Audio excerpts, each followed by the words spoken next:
In our previous video, do you know the serpent in Genesis was not really a serpent?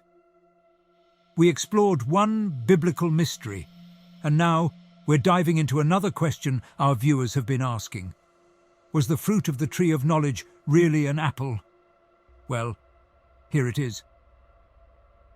It's been over 300 years since John Milton sold the copyright of Paradise Lost for just £5. His epic work brings to life the oldest story in the Bible, featuring characters we all know: God, Adam, Eve, Satan in the form of a talking snake, and of course, an apple. Now picture the scene. The serpent is speaking to Eve, tempting her with the fruit from the tree of knowledge of good and evil. Eve is holding a piece of fruit in her hand. This is the fruit that, when eaten, will break God's law, shatter humanity's covenant with God, and unleash sin and death into a world that was once perfect. So, what does this fruit look like? Did you imagine an apple in Eve's hand? Well, that's not quite right. The fruit of the tree of knowledge of good and evil was not an apple. First off, if you're skeptical, go ahead and reread Genesis 3. Here it is. I promise you, the word apple doesn't appear anywhere in Genesis chapter 3, verse 1 to 7. Now the serpent was more subtle than any other wild creature that the Lord God had made. He said to the woman, "Did God say, 'You shall not eat of any tree of the garden'?" And the woman said to the serpent, "We may eat of the fruit of the trees of the garden, but God said, 'You shall not eat of the fruit of the tree which is in the midst of the garden, neither shall you touch it, lest you die.' But the serpent said to the woman, 'You will not die, for God knows that when you eat of it, your eyes will be opened, and you will be like God, knowing good and evil.' So when the woman saw that the tree was good for food, and that it was a delight to the eyes, and that the tree was to be desired to make one wise, she took of its fruit and ate. And she also gave some to her husband, and he ate. Then the eyes of both were opened, and they knew that they were naked. And they sewed fig leaves together and made themselves aprons. Isn't that strange? When I first learned this, I thought it had to be some kind of trick, but it's not. So, where did we get the idea that the fruit of original sin was an apple? Why do children's Bibles and Sunday school classes always show Adam, Eve, and an apple? Why do all those famous paintings of the fall of man depict an apple? Was Michelangelo just making it up? Milton? Nope. It's actually a pun, a Latin pun at that. What is the fruit of the tree of knowledge? To answer this, we need to journey back to the 4th century AD. Modern scholars and historians suggest that the belief that the forbidden fruit was an apple might stem from a mix-up in Latin translation. You see, in Latin, the word malum means evil, while malum, borrowed from the Greek melon, means apple. The confusion likely began when Pope Damasus ordered St. Jerome, a renowned biblical scholar, to translate the Hebrew Bible into Latin. This translation, known as the Vulgate, became the standard version for the Catholic Church.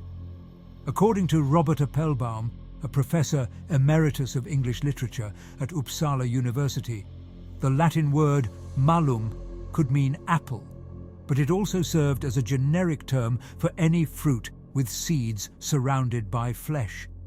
So, when Jerome translated the Hebrew word peri, which could refer to any fruit, he chose malus, a word that back then could mean any fleshy, seed-bearing fruit like a fig, grape, apricot, or even an orange.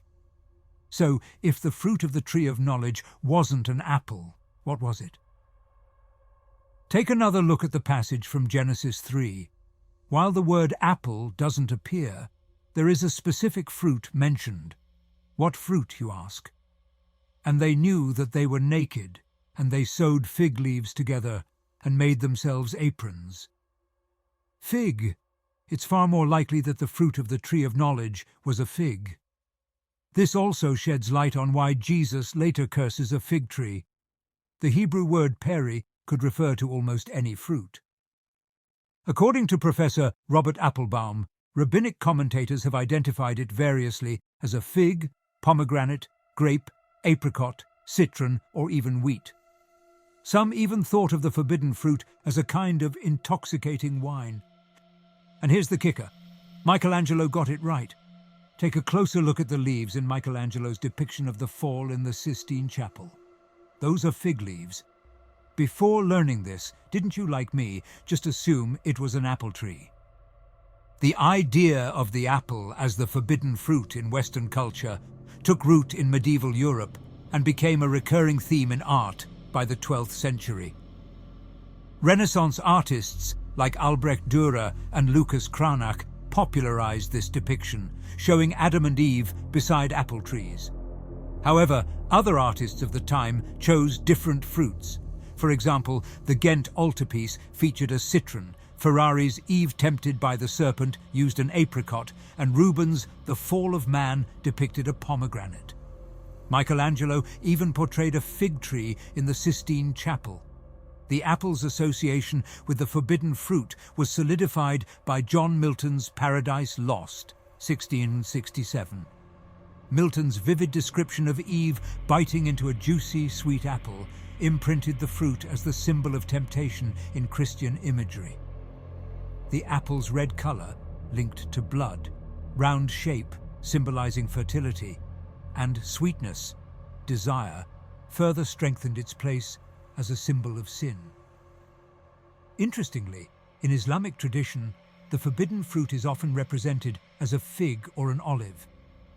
Next, God enters the garden and Adam and Eve quickly hide. They know they've messed up. God calls out, "Where are you?" as if he didn't already know.